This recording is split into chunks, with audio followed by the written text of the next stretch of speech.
He told her he wouldn't be in town for Christmas. But the champagne was already cold, the candles were already lit, and the woman wearing his shirt wasn't his sister. Welcome back to Mr. Charles Stories. If you've ever trusted someone, only to walk into a room and see the truth for yourself, this story is for you. Watch closely, feel deeply, and if her silence makes your chest ache, remember, not every betrayal needs words. Comment Christmas truth if you believe some heartbreaks speak louder than shouting. Celine Rourke didn't raise her voice. She didn't slam doors, chase answers, or force confessions. She designed weddings for a living. Her world was made of elegance, measured steps, and subtle gestures, not chaos. Baltimore knew her name in quiet ways. You'd see it on the corner of bridal magazines, tagged in photos of clean-cut ceremonies and soft palettes. Celine believed in symmetry, not just in her work, in her life. When something tilted, her instinct wasn't to fight. It was to step back and observe. That's why when her fiancé Callan Darrow called 2 days before Christmas and said he'd be in Virginia for a last-minute client emergency, she didn't argue. She simply paused, let the weight hit her chest, then answered, "Okay." No bitterness, no plea, just that single syllable, tight and composed. But her hands didn't forget. That night, she moved slower in her apartment, unpacking groceries, folding scarves, reaching for the hot water tap, then pulling back like she'd forgotten what she was doing. For the last 3 years, Christmas Eve was sacred to her. It was the one tradition she kept no matter how busy the season got, no matter how many dresses she had to pin or centerpieces she had to approve. On December 24th, she and Callan would turn their phones off, light the fireplace, and share a single bottle of Bordeaux in silence. He once told her, "You're the only person I can be still with." Now he couldn't even be present. It wasn't the first time she felt the shift.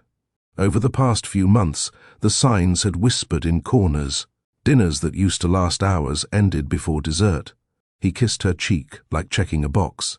And the messages, they came in shorter sentences, with no warmth between the punctuation. She didn't need drama to know something was wrong.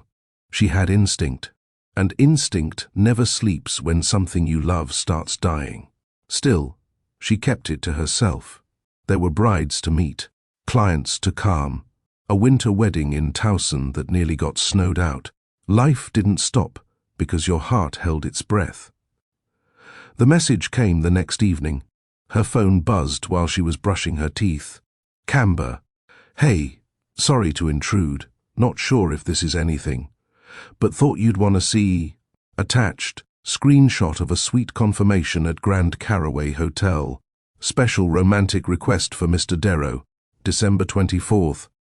Firewood plus imported rose petals. Celine froze. The Caraway was downtown, only 20 minutes away. And suite 407? That was his suite. The one he booked for their 1-year anniversary. The one with the balcony view of the water and the velvet-backed armchairs she helped choose. Her thumb hovered over her screen. She didn't reply to Camber. She didn't call Callan. She opened her laptop and booked a room. The Grand Caraway was a historical marvel, 5 floors of dark brick and romantic architecture tucked into the center of Baltimore like a secret. On December 24th, it was especially busy. Families arrived in coats too thick for the lobby's golden glow. Kids ran toward the elevators. Bellhop smiled with practiced warmth. Celine walked in unnoticed. She wore a thick oatmeal sweater, simple jeans, and no makeup. In her hand, a small leather bag. No confrontation packed, no confrontation planned. She didn't want to fight. She just wanted to see. Her room was on the 3rd floor, not high enough to see the skyline, but close enough to feel the weight of the building settle on her chest. The air felt too clean, too curated. She sat on the edge of the bed, turned off her phone, and waited. The clock ticked, slow. At 5:45 p.m., she stood, buttoned her coat, slipped the backup keycard into her palm. Camber hadn't asked questions when she handed it over, only said, "If I'm wrong, ignore it," and walked away. But Camber wasn't wrong. Celine's hands weren't shaking from assumption. They were shaking from confirmation. Suite 407. She remembered every detail. The hallway's cinnamon scent, the way the wall sconces flickered slightly from old wiring. Her boots were soft against the carpet. Her breath, quiet. She didn't knock, didn't hesitate. She swiped the card. The green light blinked. The lock clicked, and the door opened. Inside, dim light, firewood, candles, champagne on ice, and her fiancé's voice, soft, laughing. He wasn't alone. On the couch, wearing one of his button-down shirts with nothing beneath it, a woman, blonde, mid to late 20s, bare feet tucked under her as she curled toward him. She laughed again, hand brushing his knee. Celine didn't move. Callan turned. His voice cracked. "Celine, what are you?" She didn't flinch. "Celebrating," she said flatly. "Isn't that what this is?" The blonde woman straightened up, brows furrowed. "Wait, is she your—" Callan didn't answer. Celine looked at him. No tears, no raised tone. Just 3 words. "Merry Christmas." She turned, closed the door behind her. Back in her room, Celine didn't cry. She sat on the edge of the bed again. Same position, same bag beside her. Her eyes stared ahead, not at anything. Her silence wasn't emptiness. It was decision. She laid down fully dressed. Didn't close her eyes for hours. Some heartbreaks don't need sound. They speak in undone rituals. And that night, Christmas stopped meaning what it used to. The room didn't echo. It stayed quiet, as if respecting her heartbreak. Celine sat on the edge of the bed, her coat still on, fingers loosely curled over her knees. She didn't blink for a long time. Not out of shock, not anymore. It was something closer to stillness, the kind that sets in when the soul is no longer trying to resist what it already knew. The candles, the champagne, the woman in his shirt. None of it had screamed. But silence had always been the loudest language Celine understood. She didn't fall apart. At least, not in the way stories often tell you women do after betrayal. No screaming in the hallway. No shaking hands. No demands for explanation. The confrontation had happened in her presence, not her voice. And somehow, that felt cleaner. She stood, slowly, removed her coat, folded it gently and laid it across the hotel chair, then went into the bathroom and splashed water on her face. No smudged mascara, no tear trails, just a pale woman staring back in the mirror, heart cracked open, but pride intact. The next morning, Christmas was in full swing across the city. Families filled the hotel breakfast lounge. The scent of syrup, coffee, and peppermint filled the air. Children ran between chairs. Someone spilled cocoa near the fireplace and laughed. Staff moved around in pressed black uniforms, trying not to get caught in the emotion of the holiday.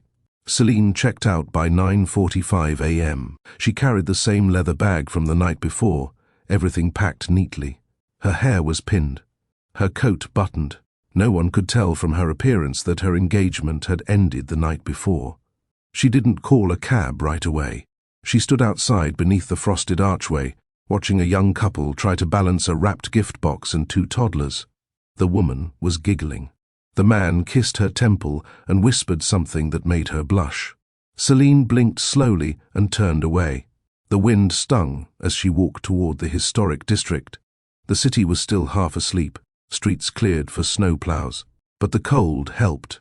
It dulled the ache, gave her something to focus on that wasn't the replay in her head. Suite 407. The way Callan's voice broke in surprise. The way the woman didn't even seem embarrassed. It hadn't just been the betrayal. It was the ease of it, the comfort of it, as if Celine's love had become an accessory he no longer needed. She walked to the community church, the same one her parents had renewed their vows in years ago. It stood quiet, red brick softened by years of weather, and whispered prayers. The front doors were cracked open. She slipped inside. The interior hadn't changed. Still warm, still welcoming. The Christmas tree near the altar blinked softly, untouched. Only a few people sat scattered across the pews. some with their heads bowed, some just staring ahead. One elderly woman knitted quietly in the corner. Celine sat in the back row. She didn't pray. She just breathed. At the refreshments table, she poured herself a cup of tea. Her hands trembled for a moment as she reached for the sugar, not violently. Just enough to remind her that her body hadn't caught up to her silence. "Try the chamomile," a voice said beside her. "It doesn't shake back." Celine turned. A woman stood there, mid-50s maybe, with clear eyes and a calm energy. That made her presence feel like a blanket rather than a question. Celine gave her a soft smile but said nothing. The woman handed her a napkin, not for wiping, for reading, written on it in blue ink. "Don't chase what's already running away." Celine looked up, confused, but the woman had already turned, walking back toward the pews. She didn't approach again, didn't explain the note, didn't ask for Celine's story. She just gave her a truth, a quiet one, the kind that doesn't demand a reply. Celine left the church with a napkin folded in her coat pocket. She walked for a long time that day, past the bakery where Callan once bought her lemon scones after their first Christmas together, past the old bookstore where they'd once argued about whether love could survive betrayal in novels, past the bridal shop window where she'd stood 6 months ago, imagining what kind of gown she might wear. And as she passed each memory, she didn't flinch. They were pages now, not wounds. She wasn't bleeding. She was turning. That night, she returned to her apartment and cleaned. Not frantically, not symbolically, just cleaned, stripped the sheets, washed her mugs, cleared the fridge of the half-eaten things Callan had once picked up. Not to erase him, but to create space. She opened the windows and let the December air in. Then curled up on her couch, wrapped in a thick blanket, napkin still in hand. She read it again before falling asleep, not with tears, but with calm. The next 3 weeks passed like wind. She didn't tell her friends. Not yet. She returned to work, focused harder. Clients noticed her precision had sharpened. Brides clung to her calm like an anchor. One even asked her, "Have you ever been married?" Celine smiled. Not yet, but her tone didn't carry pain anymore. Just peace. She didn't block Callan. She didn't post anything. She didn't send a single message. And he didn't either. Not a call. Not a text. Not even an excuse. And somehow, that made her feel stronger. Because it meant she was right. He'd never planned to confess. She'd just arrived early. 3 months had passed. Baltimore was beginning to thaw, shedding its December frost for the hesitant bloom of early spring. Flower carts returned to the sidewalks. Brides began requesting blush tones and open-air venues again. And Celine Rourke, for the first time in a while, felt herself start to breathe, like someone who no longer carried someone else's lie in her chest. Her work helped. It always did. She wasn't just a wedding stylist. She was known in the local event circles as the one who could fix chaos without raising her voice. Celine made timelines look like poetry. She turned last-minute changes into deliberate design. She made other people's dreams the focus, because she'd already buried her own. Until February, until he walked across the atrium at the Downtown Design Expo. The Baltimore Creative Arts Pavilion was glass from floor to ceiling. A modern cathedral for artists, architects, designers, and idea makers. Every February, they hosted a regional showcase of wedding vendors, designers, and stylists from around the East Coast. Celine rarely attended the social mixers at the event. She preferred the daytime hours, less noise, more space to breathe. She had just finished setting up her display booth when she saw him. Black suit, no tie, holding a cup of black coffee in one hand, the other casually tucked in his pocket. He wasn't loud. He didn't move like someone desperate to impress. He moved like someone who didn't need to. He stopped in front of her table and took his time inspecting the layout. Minimalist, no clutter. One large photo print of a waterfront wedding she styled. A muted linen board with dried florals pinned in a cross-diagonal sweep. A small stack of business cards that matched the tone perfectly. He studied it for longer than most people ever did. Then said, bold to keep everything so simple. She looked up from adjusting a card holder. Bold to wear a suit and not introduce yourself. He smiled. He extended his hand. Lennox Vale. Celine Rourke. He didn't say anything for a second. Just looked around her table again. Most people try to sell the chaos. You're selling the calm. I don't sell. I solve. Even better. That was the beginning. He didn't flirt. He didn't compliment her looks. He didn't pretend to know the industry better than he did. He simply asked, "Do you have time for a walkthrough?" Celine blinked. Of the venue? No. Of the whole expo. I've been here 20 minutes and already want to skip half the booths, but I think you have good taste. I need someone to keep me from wasting time. She hesitated. He added, "No sales pitch, I promise." She looked at the vendors around. Most of them were still setting up or chatting with the early crowd. She nodded. 10 minutes. I'm back at noon for a planner consult. They walked slowly, stopping at a few booths. He didn't say much. Asked smart questions. Made a quiet comment about floral foam being a crime against nature, which made her laugh for the first time in weeks. He didn't ask if she was single. He didn't ask if she was free later. He just walked with her, thanked her at the end, and left with one card in his pocket, hers. She didn't expect him to call. But he did. Exactly 4 weeks later. Their first meeting outside the expo wasn't a dinner. It wasn't a drink.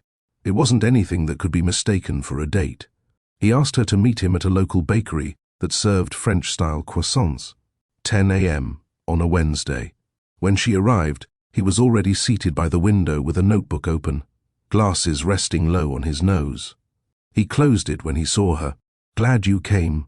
You were specific. I was curious." "Good."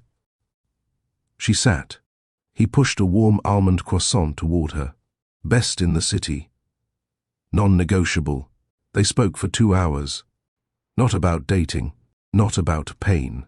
They talked about buildings, about which seasons suited which venues, about the way certain tablecloths changed the mood of a room, about silence, and why some people avoided it because they didn't want to hear their own thoughts. "I don't mind silence," she said. "I know," he replied. He told her he worked in private space planning and architectural recovery. He renovated damaged spaces, emotional, literal, financial. "My company takes buildings no one wants to save and makes them impossible to ignore." She raised an eyebrow. "That sounds expensive." "It is. And yet, you didn't lead with your net worth." "I don't lead with what isn't earned." That stayed with her. In the weeks that followed, they met again. Slowly.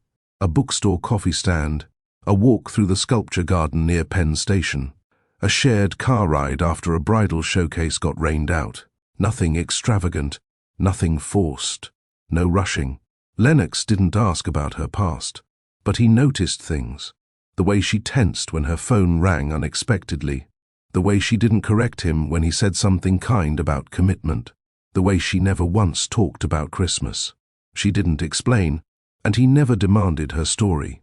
Instead, he made space for her.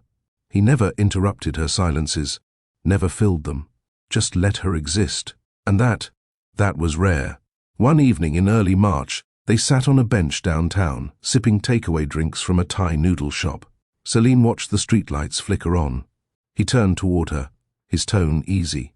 "Pain doesn't scare me," he said. "But fake love does."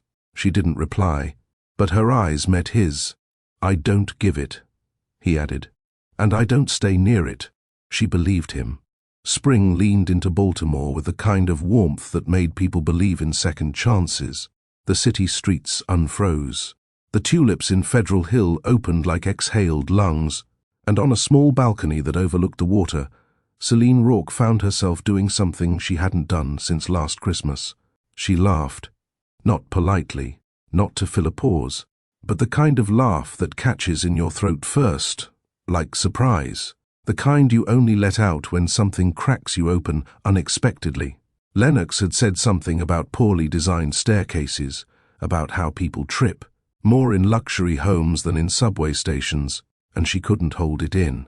She covered her mouth mid-laugh, startled by the sound of herself. He tilted his head slightly. "You okay?" "I just—" Her smile lingered. "I haven't heard that in a while." "You laughing?" She nodded. "Then we're making progress." She didn't tell him how long it had been. She didn't tell him that since walking out of Suite 407, most of her days had been performed rather than lived.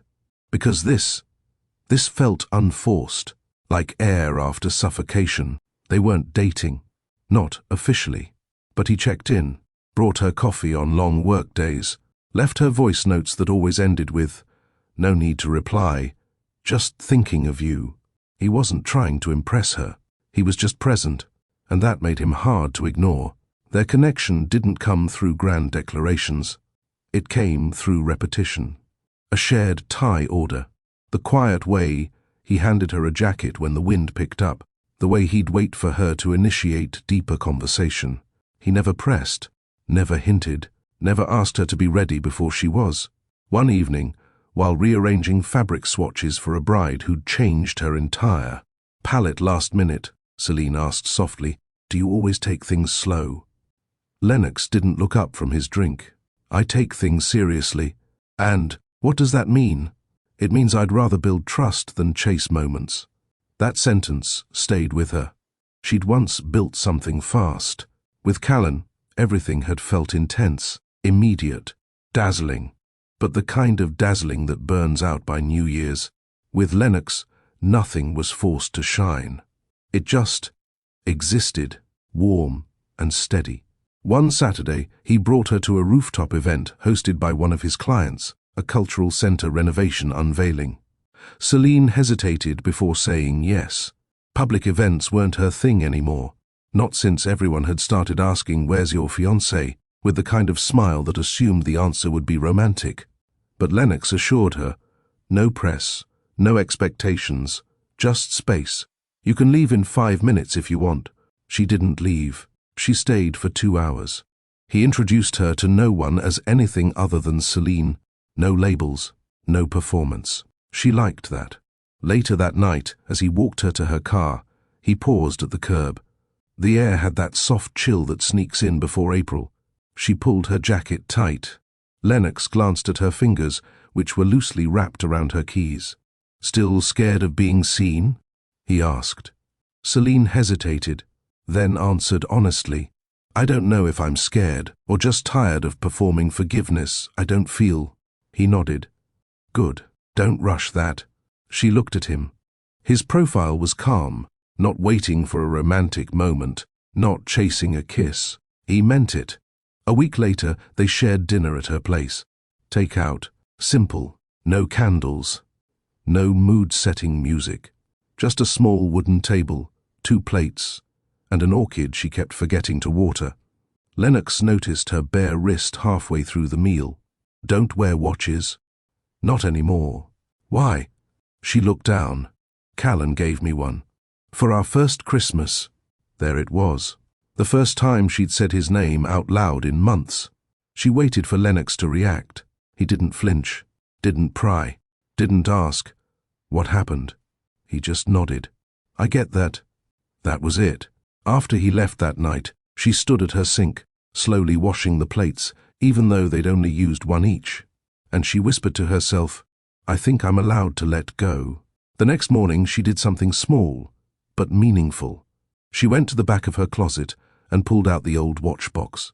Callan's name was still on the inside tag. She didn't cry. She didn't throw it. She simply took the watch out, slipped it into a small donation envelope, and placed it by her front door. By noon, it was gone, and the weight on her wrist didn't come back. Later that week, she texted Lennox for the first time without prompting. "Celine, you mentioned you liked clean design. Want to see my studio?" He replied in 2 minutes. "Lennox, only if you walk me through the story behind every centerpiece." He came by the next evening. She walked him through floral mock-ups, table textures, color palettes and invitation suites. He listened, really listened. By the end of the tour, they stood near her display wall, a long floating shelf with framed photos of her proudest weddings. Lennox pointed to one. A winter wedding on the water, soft blues and velvet runners. That one's yours. She tilted her head. How do you know? Because everything about it feels like someone who knows how to turn quiet into beauty. She didn't respond. But that night, as he left, she hugged him for the first time. Not side hug, not polite. A full, warm, slow hug. The kind where both people close their eyes. He didn't say a word. He just wrapped his arms around her like he already knew what it cost her to let someone in again. And for the first time since last Christmas, she didn't feel hollow after someone left. She felt filled. Comment build with peace. If you believe love should feel safe, not rushed, like this story, if you've ever had to let someone earn your trust again, the right way. Subscribe to Mr. Charles Stories for more powerful tales of quiet strength, healing, and second chances. Share this episode with someone who deserves a love that listens more than it speaks. The days moved smoother now. Celine didn't mark them with the same dread she once did. The calendar on her wall was filled again, not with survival, but with life. Studio meetings, brunches, calls from clients who trusted her because of how calmly she handled beauty. Her hands, once slow from grief, now moved with purpose again. But grief had a habit. It never asked to return. It just knocked. That knock came in May, a Monday. The sky was bright, the city stretching into summer with confidence. She was seated on Lennox's balcony, barefoot, reviewing floral mock-ups for an outdoor wedding in Annapolis. Her hair was tied up and her iced tea was halfway gone. She had just texted a bride back when her phone rang. Callan. The name appeared so clean on her screen, it almost looked like a mistake. But it wasn't. It was him. Her thumb hovered over the decline button, but she didn't press it. She answered. Celine, he said her name like it still belonged to him. She didn't speak. I know I shouldn't be calling, but I need to say something. The silence stayed heavy between them. That night, he started, was nothing like what it looked like. I wasn't thinking. I wasn't. You were exactly what you looked like, Callan, she said quietly. There was a pause. Then, she meant nothing. And yet, you risked everything. Another pause. I was scared. We got engaged and everything changed. You became perfect, and I felt like I didn't deserve it. You were right. She hadn't planned to say it. It came out like a breath. Not angry, not vengeful. Just final. Celine, I miss you. Silence. I miss how I used to feel around you. She raised an eyebrow to herself. I miss the way we were. Before all of it, I keep thinking if I had just told you I was struggling. You had a chance to tell me the truth, she cut in. You chose candles and champagne instead. I want to see you. No, please. She closed her eyes, then asked softly, Do you remember what you told me our first Christmas together? He didn't answer right away. You said I was the only home you wanted to keep. She let the words hang. Then, but you locked the door on that home, Callan. You made me walk out of it with nothing but my name and your silence. He exhaled. Is there someone else? She didn't flinch. Yes. There was a pause so long, it sounded like he might have hung up. But then he spoke. Do you love him? Yes. This time, her voice didn't shake. She said it with the clarity of someone who didn't owe explanations. I hope you don't call again, she said calmly. Not out of hate, but because I don't belong to your memory. And she hung up. Her hands trembled slightly as she set the phone down. Not because of regret, but because closure doesn't always feel like relief. Sometimes it feels like exhaustion finally being honored. She stayed still for a long moment, then turned the page in her mock-up book, her breath even, her spine straight. When Lennox returned to the balcony 20 minutes later with fresh drinks, she didn't mention the call. She just smiled and asked, Would you use wildflowers at a fall wedding? He looked at her, paused for a moment, then answered, If they're chosen for meaning, not trend, yes. And they moved on. Later that night, she sat at her kitchen counter, phone silent now, watching the moonlight stretch over her windows.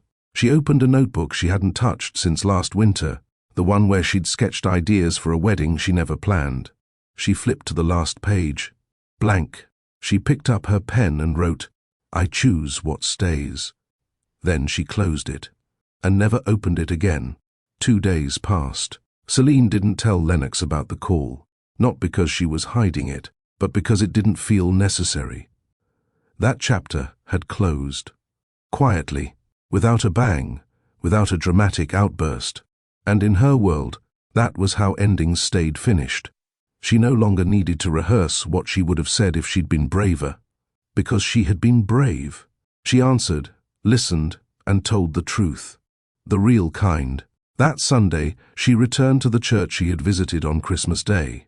Not to pray, not to look for answers, but because she wanted to sit in the same back pew and remember how far she had come.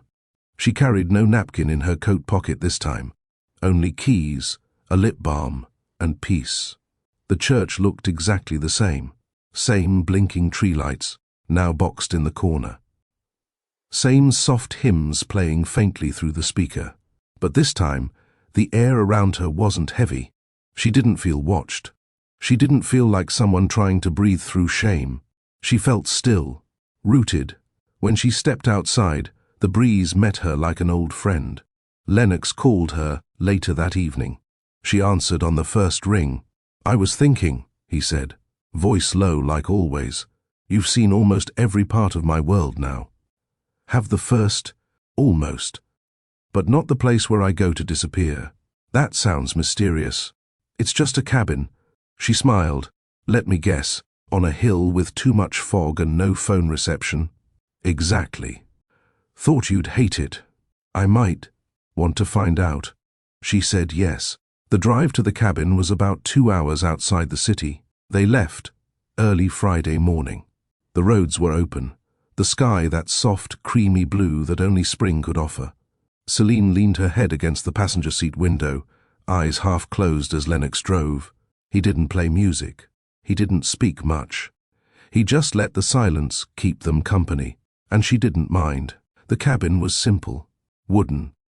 One story. Surrounded by trees thick enough to hush the wind, it had a wraparound porch, 2 chairs, and a tiny mailbox with no name. Inside, everything was clean and quiet, dark pine floors, linen curtains, and a bookshelf that wrapped around the main wall. She walked slowly through the space, fingertips brushing the edges of the furniture like she was learning it by feel. "You live here?" "Not always," Lennox said, "but it's where I breathe." She turned to face him. "Thank you for bringing me." He nodded. That first night, they made pasta. Simple. Garlic, olive oil, and cherry tomatoes. He brought in a small paper bag. They cooked without much talking, moved around each other with the kind of comfort that only came when 2 people weren't trying to prove anything. After dinner, they sat by the small fireplace. Celine pulled her knees to her chest, a thick throw blanket wrapped around her shoulders. Lennox handed her a mug of mint tea. She sipped, looked into the firelight, then spoke, unprompted. His silence used to haunt me. Lennox didn't respond. He looked at her gently, eyes steady. "I thought the worst thing he did was betray me. But that wasn't it. It was how quiet he went after. Like I never mattered enough to explain anything, to apologize, to even lie." She set the mug down. "But you know what scared me most?" "What?" "That maybe I was easy to forget." She didn't cry, but her voice cracked. Lennox leaned forward, his hands clasped between his knees. "Then let me say something that I mean, and I'll only say it once." She looked at him. "You are unforgettable. No performance, no emphasis, just fact." And something inside her, something buried for months, finally let go. She exhaled, not just breath, grief. And for the first time in months, she felt her chest rise again. Without weight. They didn't kiss. They didn't need to. That night, she slept on the small guest bed, windows cracked just slightly, and for the first time in almost a year, she didn't dream of doors closing. She dreamed of them opening. The next morning, he found her sitting on the porch swing, tea in one hand, journal in the other. "You write?" She nodded. "Not well. Doesn't have to be good, just has to be honest. I've been honest for a long time, just never on paper. What did you write? She turned the journal to show him a single sentence. The piece came when I stopped needing closure. They stayed another day, walked through the trails behind the cabin, cooked again. This time, he let her pick the recipe. He didn't ask what she needed. He didn't try to fill the silence. He just stood beside her in it. And that, more than anything, taught her what safety could look like. Celine returned to Baltimore with more than just her bag. She came back with a quiet steadiness in her steps, one that no longer waited for the next disappointment. One that no longer looked over her shoulder for a past trying to sneak back in. It had only been a weekend, but something had shifted. She saw her apartment differently now, not as the place she was abandoned in, but the space she chose to reclaim. The throw blanket on the couch no longer reminded her of cold nights alone. It reminded her of the cabin porch, of tea, of morning light. And her phone? It stayed silent, not because she needed it to, but because she didn't dread its sound anymore. The following week, she returned to work. Her calendar was full. 2 spring weddings, 1 venue styling for a photography campaign, and several consultations lined up back to back. It should have felt overwhelming. But for the first time in months, she welcomed the motion. She wasn't working to escape. She was working because she had something to offer. On Wednesday, Lennox sent her a voice message. Booked a new client. Old museum downtown being turned into a private event hall. You'd love it. Want a first look before they gut the place? She smiled at the audio, clicked her calendar, and cleared Friday afternoon. I'm in. Text me the address. The museum sat on the edge of the harbor, its stone facade worn with time but dignified. Celine had passed it dozens of times, never realizing the story it carried inside. When she arrived, Lennox was already waiting by the gate. He handed her a hard hat with her name on a taped label. She raised a brow. Seriously? You're the consultant now. Act like it. She laughed. This is not my aesthetic. Safety before style. Inside, the building smelled like history. Dust, old books, cracked paint. But beneath it all, there was elegance waiting to resurface. She ran her hand along a banister that curved like a question mark. This place has a pulse. Lennox nodded. That's why I took the job. Not everything deserves to be torn down. She looked at him. He didn't flinch. They walked the space in silence. He showed her where the glass dome would go, where the marble floor might be restored, where the wall would open into a garden-facing ballroom. At one point, he stepped back and gestured toward the mezzanine above. Picture this. A string quartet up there, light pouring in through a skylight. Tables below. She let her eyes wander with his words. She could see it, the transformation. And something deeper stirred in her chest. Because she realized she could see herself in the space, working, laughing, being still, without Callan, without fear. As they walked through one of the old gallery halls, she stopped.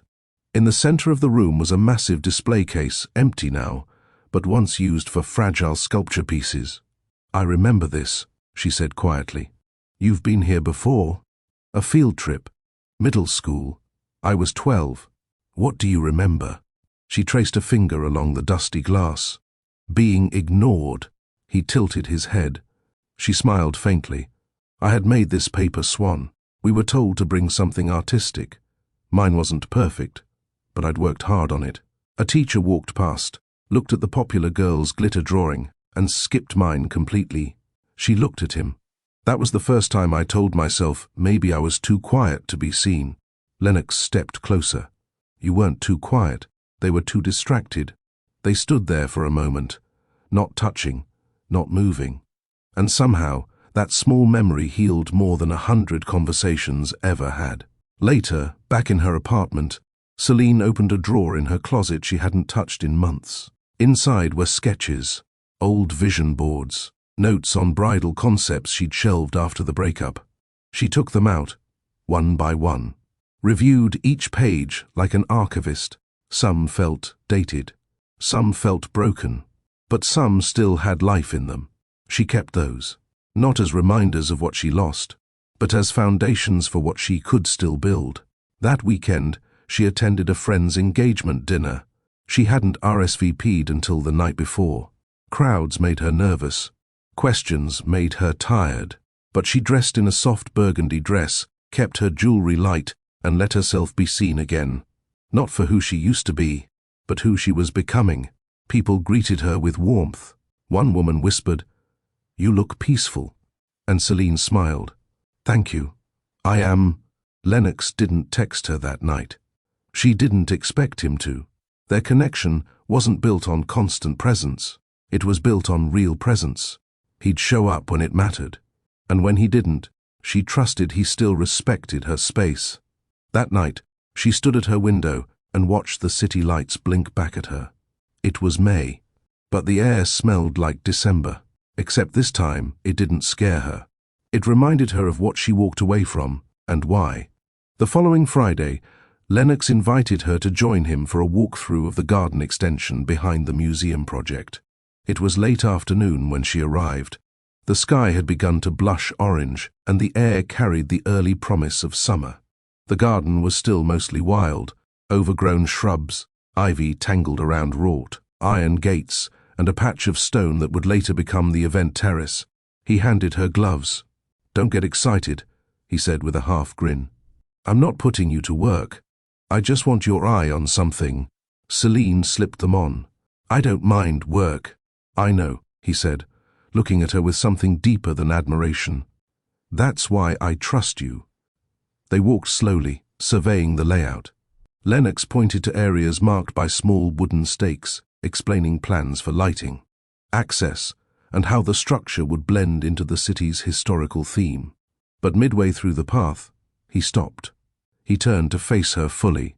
"I've been meaning to ask you something," he said. His voice wasn't tense, but careful. She waited. He took a breath. "What made you stop believing someone could love you completely?" The question landed gently, not like a wound, but like a truth finally asked aloud. She didn't rush to answer.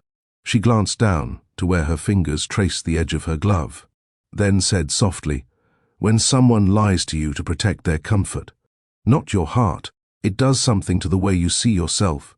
Lennox didn't interrupt. She continued, "Callan didn't cheat because I lacked something. He cheated because he was weak. But for a long time, I made it about me, about what I wasn't, about how quiet I was, about how easy it must have been to forget me." Her eyes met his. "And the worst part, he didn't fight for me. Not really. He let me walk out of that hotel like he'd already moved on. That silence, that was the loudest thing he ever said to me." Lennox stepped closer, not to console, but to stand beside her, not in front of her pain. "I ask because I see how careful you are," he said. "With your space, your time, even your joy, you ration it, like you're afraid it'll run out." She nodded slowly. "I am afraid of what? That I'll fall into something that starts tender and ends with me whispering, 'I should have known' again." A breeze rustled through the ivy behind them. He didn't say, "I'd never do that to you." He didn't promise anything he couldn't control. Instead, he said, "I don't want a love you have to brace yourself for." And that made her eyes sting. They sat on a low stone bench beneath a half-dead oak tree, watching the sky grow dimmer. He spoke about his last relationship, how it fizzled not because of betrayal, but because of dishonesty in small things, how it taught him the difference between chemistry and connection. "I want what lasts after the butterflies leave," he said. She smiled faintly. "So, stillness?" "Stillness, yes, but stillness that feels like a resting place, not a dead end." They walked back toward the gate in silence. Before she stepped into her car, she turned to him. "Thank you." "For what?" "For asking me that question. No one ever did before." The next day she received a small envelope in the mail. No return address. Inside, a single card with neat handwriting. "You don't need to be louder to be remembered. You just need to be real and stay." There was no name, but she recognized the words. That evening, she invited Lennox over for dinner. Not takeout. She cooked. a simple lemon herb chicken with roasted vegetables. As they sat at her small table, the same one where she'd once cried into soup she didn't eat, she looked at him and said, "I've never invited someone into this space before." He glanced around. "Not even Callan?" She shook her head. "This apartment always felt too mine, too sacred. I kept it sealed.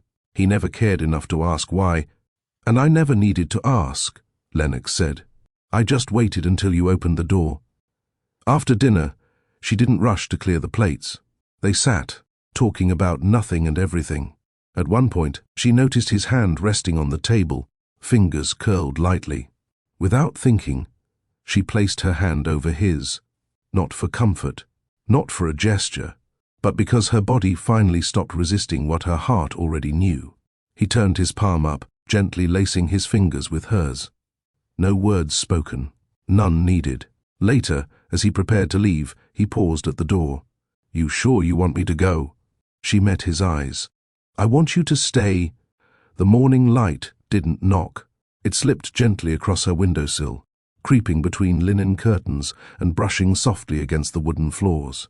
Celine stirred slowly, not in panic, not in defense, but in the kind of stillness that meant safety. She wasn't alone. Lennox was still asleep on the other side of the bed, one arm draped lazily across the blanket between them. His breathing was steady. No performance, no pressure. Celine blinked up at the ceiling. No regrets. No echoes from Suite 407. No flashbacks. Only warmth. She slipped out of bed quietly, careful not to wake him. In the kitchen, she brewed coffee. Black for him, oat milk for herself. She cracked 2 eggs and pulled out bread to toast. Her movements were unhurried, almost graceful. By the time he walked in, shirt still wrinkled from sleep, she already had 2 plates waiting. He raised a brow. "You made breakfast?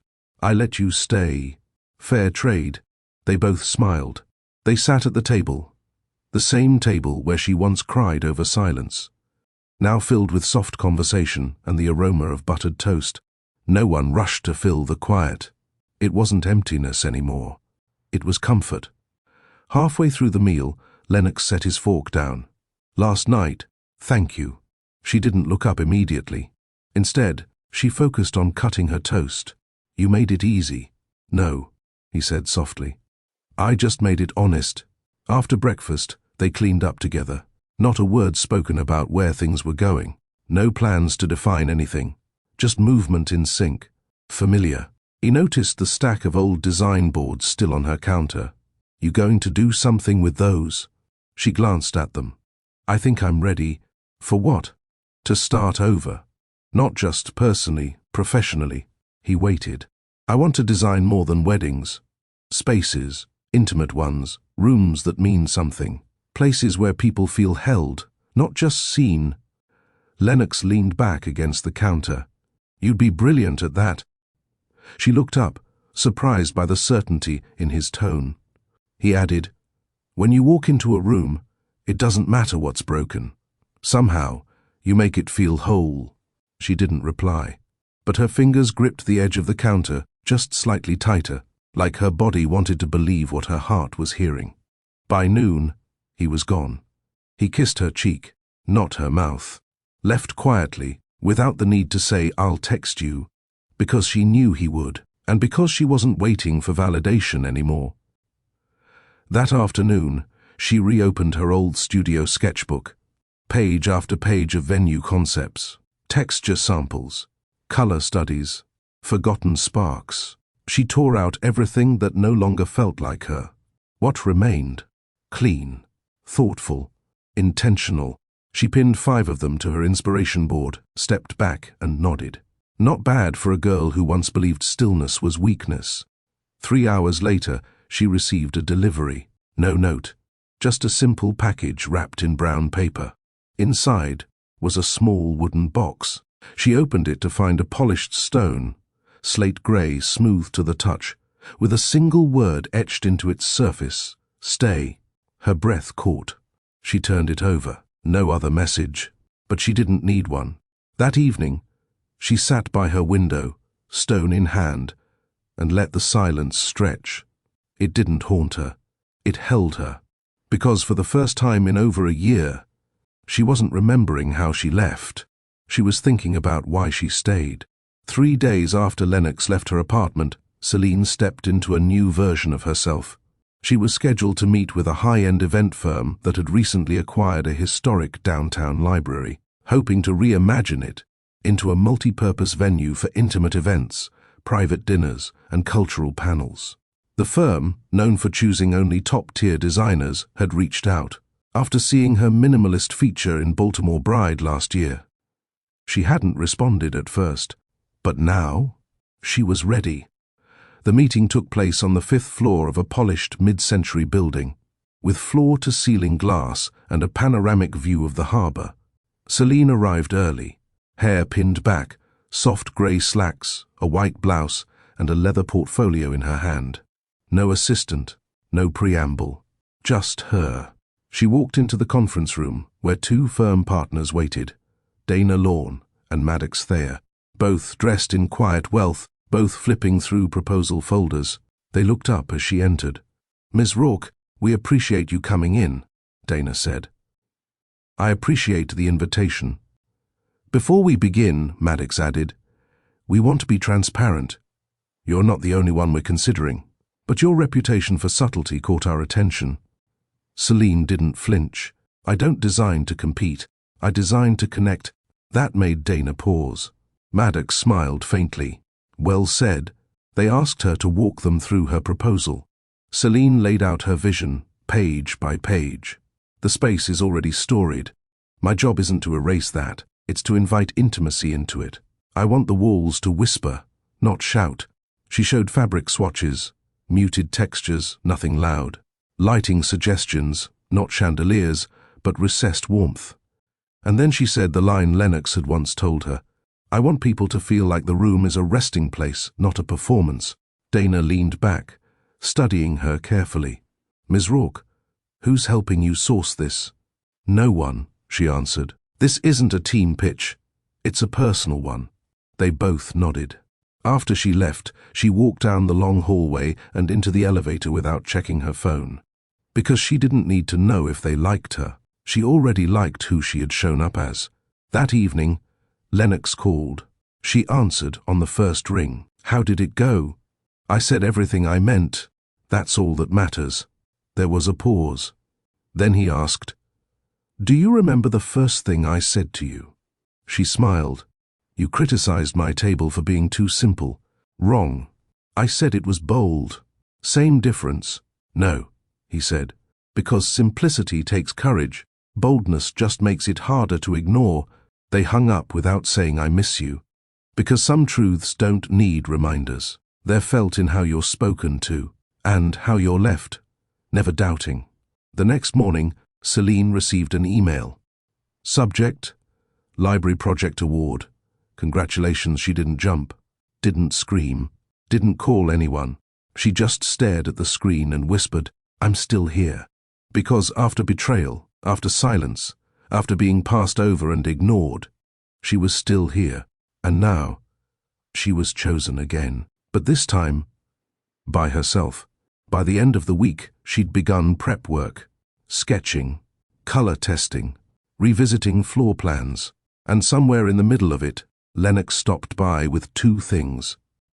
A black notebook wrapped in twine, and a drink tray with her favorite iced tea. "What's this?" she asked, lifting the notebook. "From the bookstore downtown," he said. "You've been drawing on scraps for weeks." She turned the cover. Blank pages, smooth paper. And on the inside flap, a handwritten note. "Design the kind of space you'd want to heal in." She didn't say anything at first. She just leaned forward and hugged him. Not tightly, but deeply. And he let his arms wrap around her like the world could pause there. That night, she stayed up late, working, thinking, sketching. But her drawings weren't just spaces. They were feelings now. A corner for quiet confessions. A hall for slow walks. A chair by the window where someone could sit alone and not feel abandoned. This wasn't a venue. It was a love letter to survival. And this time, every room whispered one thing: stay. The library unveiling was set for mid-June. It wasn't a large press event, intentionally so. Celine had requested something softer, more personal. No flashing bulbs, no staged speeches, just an intimate walkthrough with select guests, collaborators, and 2 local journalists known for their attention to emotional architecture.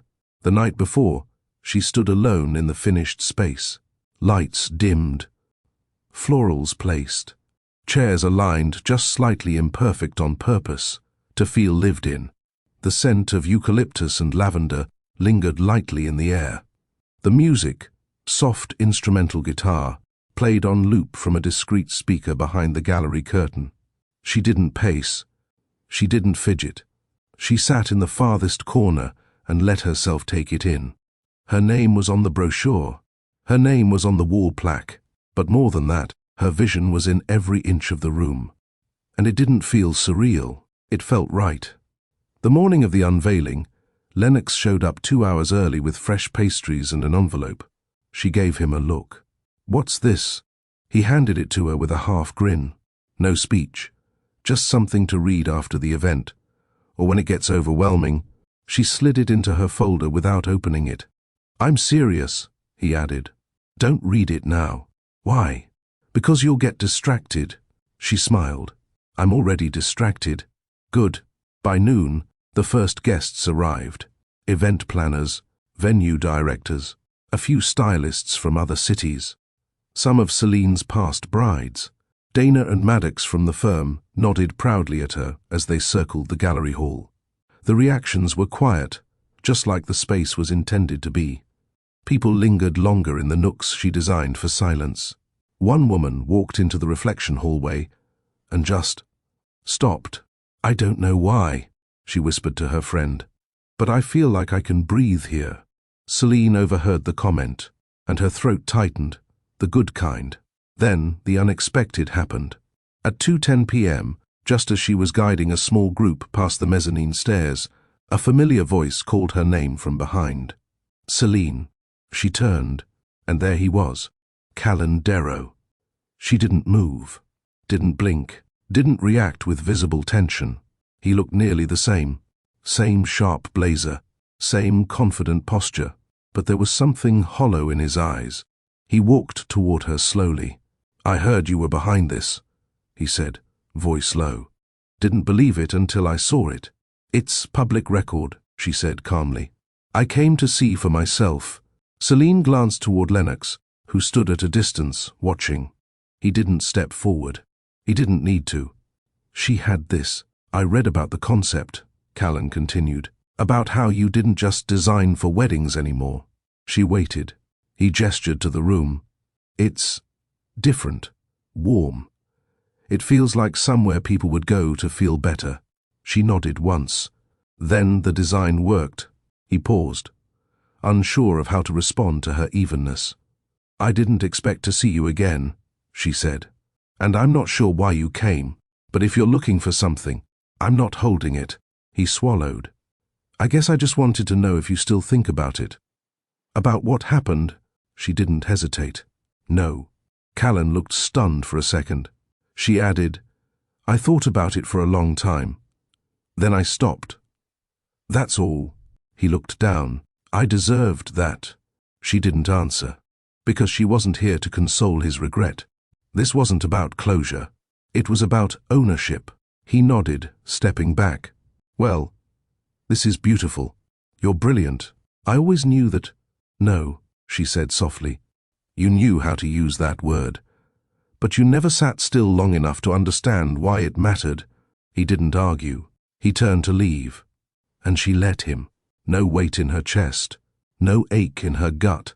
Just air. Lennox approached slowly once Callan exited the room. "You okay?" She exhaled, then smiled faintly. "Perfect." He reached into his jacket pocket and handed her the earlier envelope. "You're ready now." She opened it. Inside, a handwritten note. "You didn't need anyone to say you made it, but I'm proud of you anyway. You stayed." Her breath caught, and for a moment she pressed the card to her chest like it was the only thing anchoring her in place.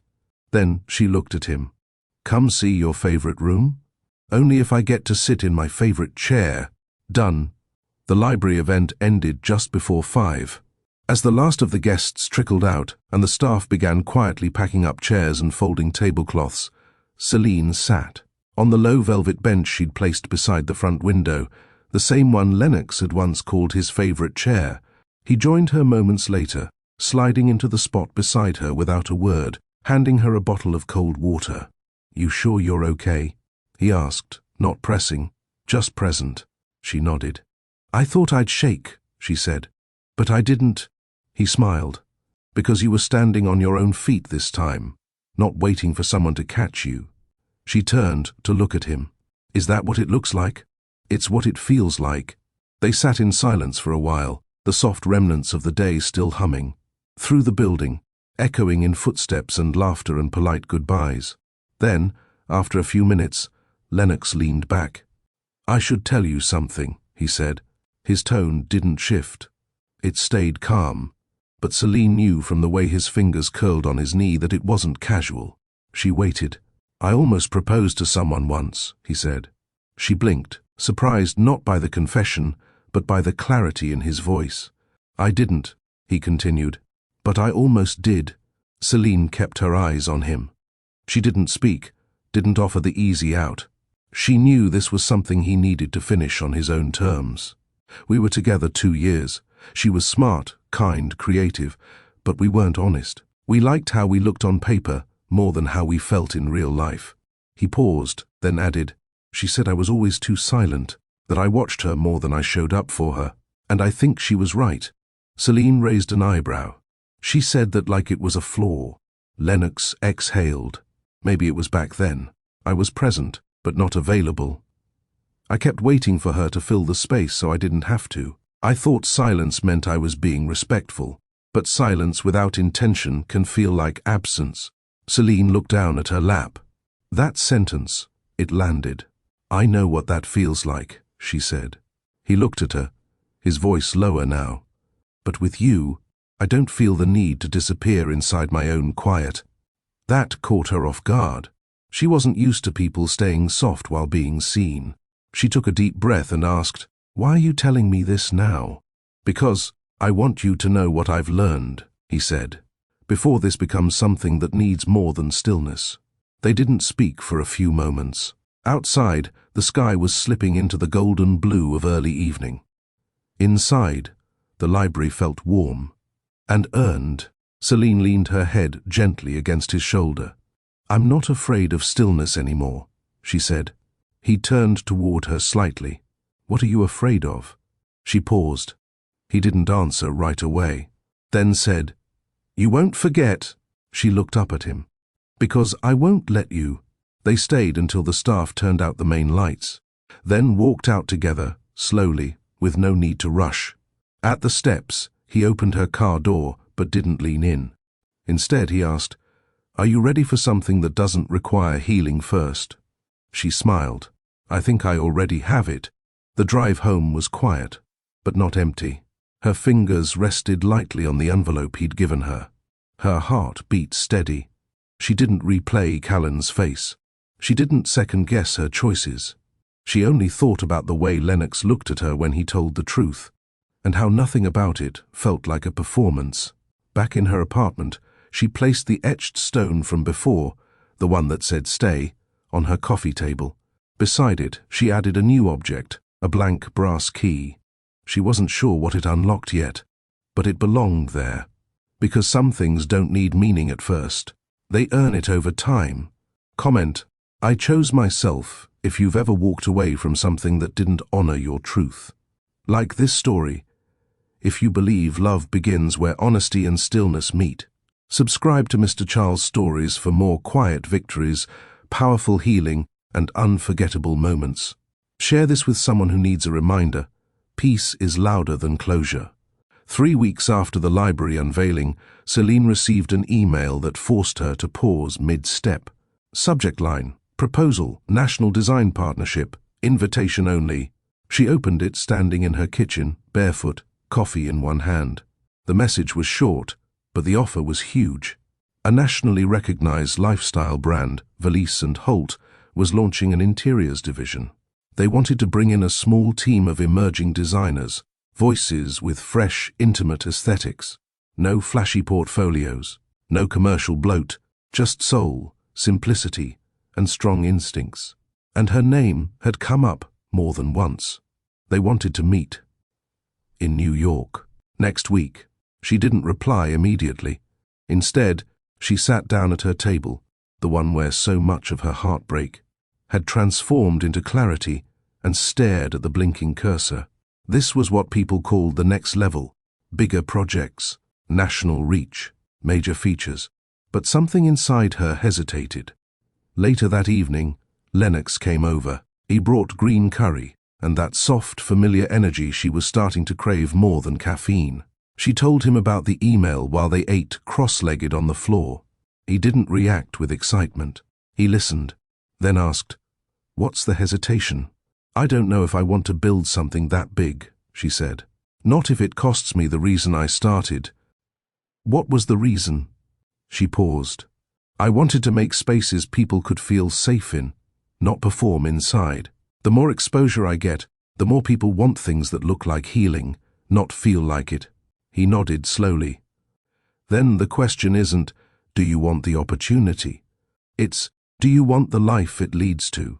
She sat with that question all night, and in the morning she opened her journal. At the top of a blank page she wrote, "What does success feel like, not just look like?" She made a list: quiet mornings, one-on-one client moments, walking through unfinished rooms and imagining the softness. Her name not needing to be everywhere, still being able to say no, still having time to feel everything. By the time she finished writing, her decision was clear. She replied to the email, "Thank you for considering me. I'm honored, but I'm building something sacred, not scalable. Wishing you a strong and beautiful launch. Celine Rourke." No fanfare, no regret. She didn't forward the message to friends. She didn't screenshot it for proof. She simply deleted it from her inbox and returned to her studio desk. The light came in through the window the same way it always had.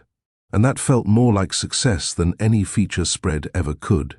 2 days later, Lennox surprised her with a framed print of one of her earliest sketches, the one she'd nearly thrown away after the Callan fallout. "I dug it out of your scraps when you weren't looking," he admitted. She took the frame, stunned. "You kept." "I keep everything that reminds me of who you are." She touched the glass, tears building, not from sadness but from recognition. This was love, not grand gestures, but being seen, uninterrupted. That night, as they lay side by side in her bed, soft music playing low, she turned to him and asked, "What do you think happens when you finally choose the right thing, but it scares you anyway?" He answered without opening his eyes, "You do it scared. You hold your breath. And you stay." By July, something shifted, not just in Celine's schedule, but in her spirit. She no longer operated like someone recovering. She moved like someone rebuilding, the kind of rebuilding that wasn't about proving anything. It was about returning to herself, brick by quiet brick. She rebranded her business. Not with fanfare, not with a press release. She simply updated her website with a new name, Stillhouse Studio. Design for what matters, not for the noise. Underneath, she added a single sentence. "We don't fill spaces, we give them meaning." Within the first week, her inbox flooded. Not from corporations, from individuals. A retired social worker wanting to turn her garage into a private therapy nook. A couple requesting a grief-friendly sitting room after losing their son. A community center with a forgotten basement they wanted to use for free storytelling nights. These weren't glossy, magazine-ready projects. They were personal, and Celine said yes to every one. Lennox watched her quietly as she worked, not hovering, not advising, but supporting from the edges in the way he always had. One afternoon, as she pinned sketches to her corkboard, he stood beside her. "You're not designing rooms anymore," he said. "You're designing recovery." She glanced at him, chin slightly tilted. "Too dramatic?" "No," she said, voice soft. "Too accurate." That same evening, they sat on her living room floor, surrounded by floor plans and old concept boards she was clearing out. He held one that had never made it to her website. "Why'd you throw this one away?" he asked. She looked over. It was a design she'd created a year ago, a dreamy, open-walled studio with soft flooring, open shelves, and pale clay tones. She shrugged. "It was too honest. Lennox studied it. Then it was probably your best work." There was a long pause. Then he set the board down and turned to her. "I want to ask you something." She waited. "But I don't want it to feel like pressure or a test." Celine leaned forward, elbows on her knees. "Okay." He reached into his jacket pocket. Not for a ring, for a folded sheet of paper. He passed it to her. She unfolded it. It was a list. The Stillhouse Cabin Project. Outdoor sitting area with built-in benches. Custom-designed glass wall with privacy tint. Fireplace corner with stacked stone. Reading loft with skylight. 2 mugs, always left on the counter. She stared at it. "This is," he nodded slowly, "a space. For us. If you want it." It wasn't a proposal. It was a blueprint for a shared life. Not an escape. A home. Her eyes stung, but she didn't cry. She simply whispered, "I want that." They didn't hug. Not yet. He leaned in, pressed his forehead gently to hers. "You deserve every room you design for others, and someone to stay in them with."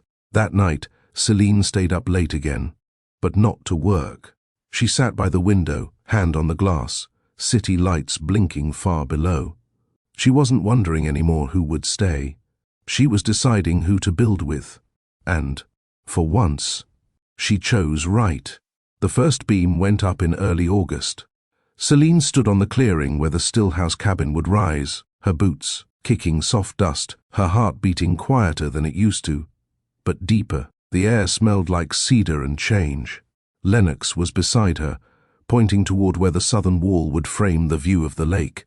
"No screens," he said. "Just glass. You should wake up to something honest." She nodded, watching as contractors moved carefully around the foundation. Everything was measured, clean, quiet. She felt that in herself, too. No rush, just readiness. Each step of the build felt like ceremony. Celine didn't oversee it like a client. She walked it like a partner. She didn't bring blueprints anymore, just her eye. Every tile, every plank, every fixture. She chose with care, not control. And when Lennox disagreed, which was rare, he didn't fight to win. They decided together. One morning, while looking at lighting samples, she held up a frosted bulb and asked, "Do you think this feels like us?" He studied it for a moment. "Too cold." She smiled. "Exactly what I thought." The site became their second home. During breaks, they'd sit on upturned paint buckets, sipping coffee, talking about everything except the future. Not because they were scared, but because neither of them needed to fantasize anymore. They were living it. But even peace brings its own kind of fear. One night, back in the city, Celine lay in bed, watching shadows shift across the ceiling. Lennox was asleep beside her, breathing slow and even. She turned away, eyes open. And the question crawled in. What if it doesn't last? Not the love. Not the build. Not the stillness. What if it all vanished again, like it did last time? The next morning, she didn't mention it. Instead, she showed up at the construction site early, alone. The wind was soft. The frame of the house was beginning to resemble something real. She stepped onto what would be the kitchen floor, closed her eyes, tried to picture mornings here. Sunday music, coffee, quiet shoulders brushing. But the vision kept breaking. Callan's voice echoed, not in words, but in sensation. The betrayal, the sharp retreat, the way she had walked into a room expecting love, and met the truth instead. Lennox found her standing still, hands folded, head bowed. "You okay?"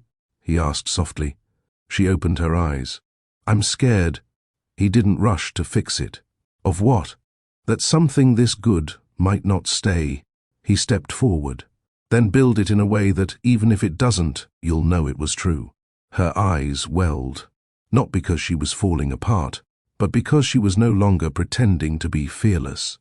And that honesty felt like its own kind of foundation. Later that day, she returned with her sketchbook. She began redesigning the fireplace wall, not for aesthetic reasons, but because she wanted a new place for vulnerability to live. She added a built-in shelf for unread letters, a panel behind the mirror for journals, and a small tile above the mantel etched with a single word, "Stay." She wasn't trying to guarantee permanence. She was honoring the choice. It happened on a Wednesday. Celine was walking the Stillhouse cabin alone while the crew was on a break.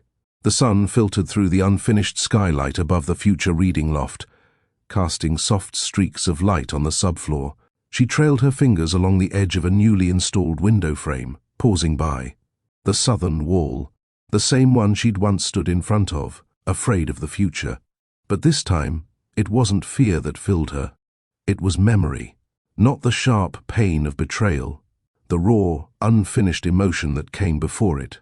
She sat down on a plank where the fireplace bench would eventually go, closed her eyes, and, for the first time in a long time, let herself revisit that Christmas Eve. Not the night itself, not Suite 407, not the shirt on another woman's back. She went further back, to the version of her that had still been hoping. The version that had said okay into the phone without fighting. The version who had felt something break before it was confirmed. Celine sat in silence and let that girl speak. "I wanted to believe him," she whispered aloud. "Even when I already knew." Her voice didn't shake. She wasn't mourning anymore. She was acknowledging. Footsteps crunched outside. Lennox appeared in the doorway, watching her without interrupting. She looked up. "You ever feel like your old pain still lives in your body, even after you've moved on?" He stepped in slowly. "Pain doesn't disappear. It just gets refiled." Refiled? In the part of you that doesn't rule anymore, just remembers. He sat beside her on the temporary beam. "Every room we're building," he said, "has a past underneath the floorboards. It doesn't stop us from living in it." Celine rested her head lightly on his shoulder. "I needed to come back here today, just to be sure I wasn't still carrying it." He glanced at her. "And I'm not," she said quietly. "But I needed to look it in the eye one last time, not flinch, just see it." He reached into his back pocket and handed her a photo. It was a black and white snapshot of the cabin's foundation, taken weeks ago. Behind it, in his handwriting, "We build where the ground is honest." Celine held the photo in her palm. She didn't cry. She just breathed, deeply, fully. That weekend, they marked a milestone, first furniture delivery. It was only 2 chairs and a table, but they placed them on the porch like it was sacred, because it was. Later that night, they returned to the city and lay curled on her couch. No words, just music, her head on his chest, his hand in her hair. She whispered, "I don't want to fear good things anymore. You don't have to, but I might. Then, I'll stay through it." She closed her eyes, because now she knew staying wasn't a promise. It was a choice made again and again.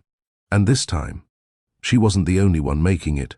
The cabin was almost finished. By mid-September, the windows were in. The floors were polished. The last of the fixtures had arrived, and sunlight now filtered perfectly through the reading loft skylight, just as Celine had imagined it. She walked barefoot through the space one morning before sunrise, coffee in hand. No music, no lights, just the natural sound of wind brushing against the exterior siding and the soft creak of wood beneath her steps. This was what she wanted. Not perfection, presence. She opened her phone to check contractor messages, but instead, a new email sat at the top of her inbox. Subject line: "If you'll read this, I'll be grateful." No name, no subject header. She opened it. "Celine, I saw your library project in a digital feature last week. I didn't recognize it at first, but I recognized your name. And then I realized, I remember the woman who used to sit quietly, in the back row of every meeting, always listening, rarely speaking. I owe you something. Back then, I watched what happened. I knew Callan was stepping out. I knew it long before you did. He'd flirted around the office, taken calls he never explained, and we, his team, we looked away. We didn't warn you, not because we didn't care, but because it felt easier to pretend it wasn't happening. I've thought about that silence for a long time. Seeing your name attached to something so beautiful reminded me what it looks like when people grow in the dark and still bloom. I just wanted to say, I see you now. And I'm sorry we didn't then. Tessa M. Celine stared at the screen for a long time, not because the message hurt, but because it didn't. She remembered Tessa, one of Callan's firm assistants, always smiling, always busy, always carefully neutral.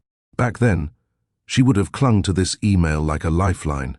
Proof, validation, something to hold against Callan's silence.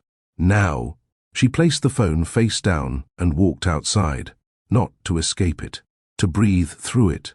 Later that day, she responded, Tessa, thank you. That's kind and brave. You don't owe me anything. We all look away from things that hurt sometimes, but I see you too. And I hope your silence doesn't follow you the way mine used to follow me. Celine. She didn't reread it, didn't wait for a reply. She simply got dressed, tied her hair back, and returned to the cabin. That afternoon, Lennox arrived with the final table piece for the reading loft, a curved walnut side table she'd designed herself. He set it down near the chaise lounge and asked, "What was in your eyes this morning?" She looked up from smoothing the cushion cover. An apology I didn't need, but was grateful to hear. He nodded. Closure? She shook her head. Recognition. They stepped outside as the sky shifted to its early amber. The porch faced the edge of the woods now, with enough distance to feel private, but enough openness to feel free. They sat down side by side on the finished bench, hands resting between them, fingers just barely touching. Lennox glanced at her. What did you say to her? Celine's answer was quiet. That I hope her silence doesn't follow her. He nodded, lips pressed. They watched the sky turn orange. No words, just knowing. The final day of the build came without ceremony. No ribbon cutting, no social post, no announcement. Celine arrived early that morning, a fresh loaf of bread in one arm, a jar of honey in the other. Lennox was already inside, barefoot, sweeping sawdust from the corner near the loft stairs. Didn't think you'd beat me here, he said. You underestimate how excited I am about warm floors. He smiled. No kiss, no long embrace. They didn't need any of that. They were home now, even before the door had a nameplate. The still house cabin was finished. It didn't look luxurious. It looked lived in, even before a single box had been moved. The fireplace flickered quietly. The couch faced the trees. The kitchen was simple, white, wood and brass. There was no grand bedroom, just an open sleeping loft above the kitchen, reachable. By wooden steps she had insisted feel more like a ladder than stairs. It was everything she didn't know she needed, until she stood inside it. After lunch, bread, honey and fruit on mismatched plates. They moved their things in. Together, no helpers, no movers. Just two people choosing what deserved to enter this new space. She left the box of old journals in the back seat of her car. He carried in a stack of books and a single photo. His parents, arm in arm, both smiling like the world had finally made sense to them. Celine hung it quietly above the reading nook. By late afternoon, it was done. She stood in the center of the main room and turned in a slow circle. She hadn't cried since Suite 407. Not when Callan called. Not when the studio launched. Not when the library was unveiled. Not even when she finally let Lennox in. But standing here, in the middle of something they'd built from the broken pieces of who they both used to be, she did. Silent tears. Not from pain, from peace. Lennox stepped behind her, arms around her waist, chin against her shoulder. Want me to say something wise? She shook her head. Want me to say nothing? She nodded. He stayed silent. And that meant more than anything. They spent that first evening sitting on the porch, watching the wind move through the trees. She wore one of his sweaters. He didn't ask for it back. They shared one mug of tea, passing it without speaking. It wasn't romantic. It was sacred. As the sun slipped away, he turned to her and asked, "Are you happy?" She didn't rush to answer. She looked around, at the cabin, the trees, the way her body felt resting here, not braced. Then she said, "I'm not afraid." He nodded slowly. "Then yes," she added, "I'm happy." They walked back inside without touching, but their silence hummed with something full. He pulled the shade down on the window. She lit one candle. And when they met again in the middle of the room, she whispered, "We're not celebrating surviving." He waited. "We're celebrating arriving." He kissed her then, not in hunger, not in performance, in recognition. This was the life they built. Not perfect, not loud, but true. Christmas returned quietly. There were no flashing lights, no extravagant plans, no pressure to perform joy. The cabin wore winter like it had been waiting for it, pine needles at the porch edge, a thin lace of snow softening the rooftops.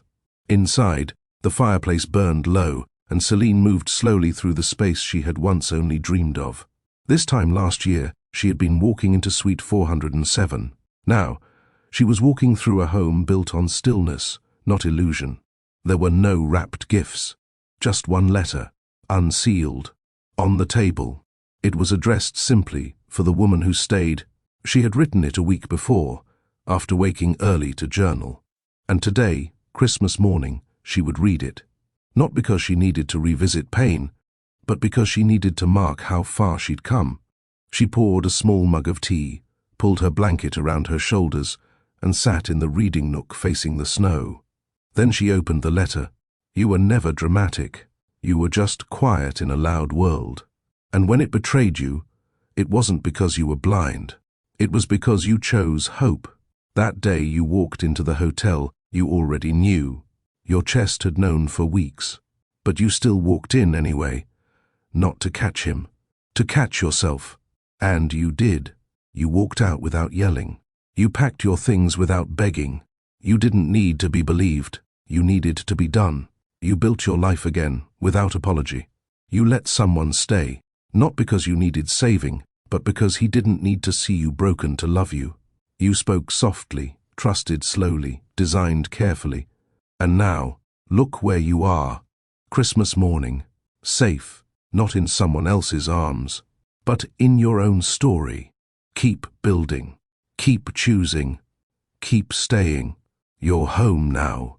Celine folded the letter. Her hands didn't shake. Her heart didn't ache. She stood up, walked to the fireplace, and placed it behind the tile, the one etched with the words "Stay." She didn't need to keep rereading it. She'd already lived it. Outside, snow fell with grace.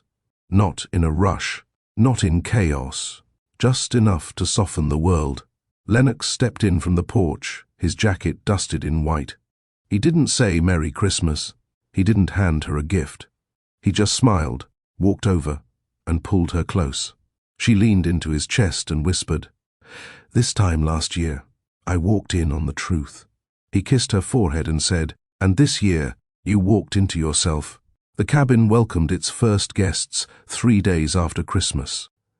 2 of Celine's clients, an older couple, retired teachers, had asked for a space to reflect, to heal, to be quiet.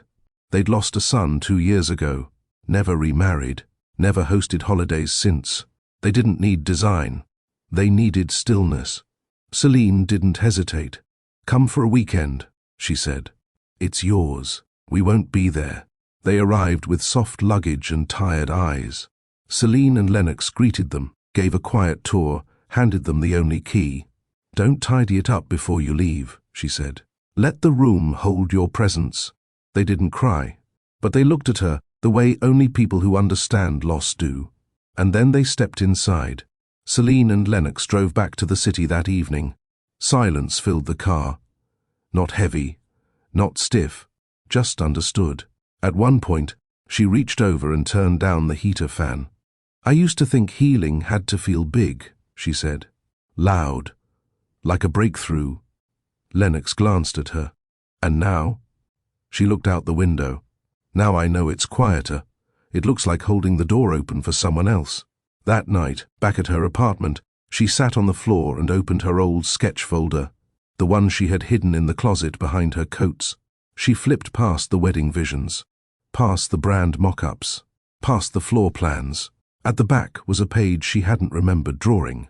A small room. Just one chair. One lamp. No walls.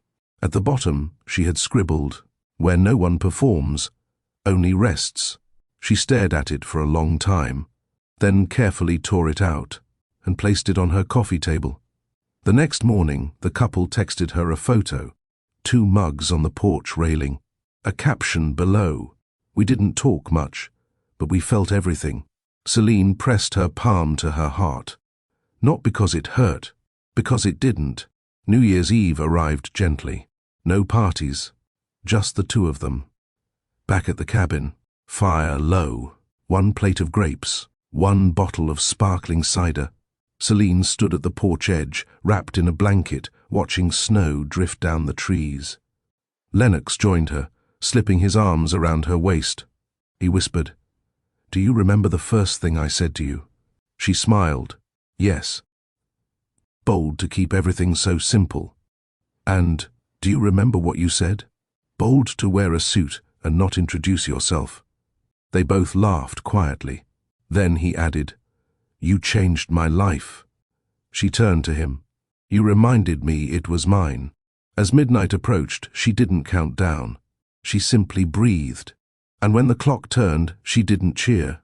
She whispered 1 word, not out loud, but in her heart. Stay, not in fear, not in performance, not in silence, but in peace. You don't have to scream to be heard. Sometimes the strongest thing you'll ever do is walk away, silently, with your dignity, with your truth, with your heart still beating, even if it's bruised. Celine didn't shout. She didn't throw things. She didn't demand an explanation. She walked in, saw the betrayal, and chose peace over performance. That's real power. Some people think silence means weakness, but in reality, it's restraint. It's knowing you don't need chaos to confirm what your heart already knows. Lennox didn't fix her. He didn't rescue her. He simply met her where she was, gently, consistently, truthfully. And that's what love is. Not the performance, not the grand gestures, but the quiet presence, the person who sees your bruised edges and still stands close. If you're healing from something or someone, take this as your reminder. You don't need closure from the one who hurt you. You don't need a louder ending. You just need one soft beginning with yourself. Comment no more performances if you're done pretending and ready for peace. Like this video if you've ever had to rebuild your life in silence. Subscribe to Mr. Charles Stories for more powerful tales of quiet strength, true healing, and love that whispers, not shouts. Share this with someone who needs to know they are enough, even when no one claps. And remember, real love doesn't arrive with noise. It arrives when you finally stop chasing what ran away.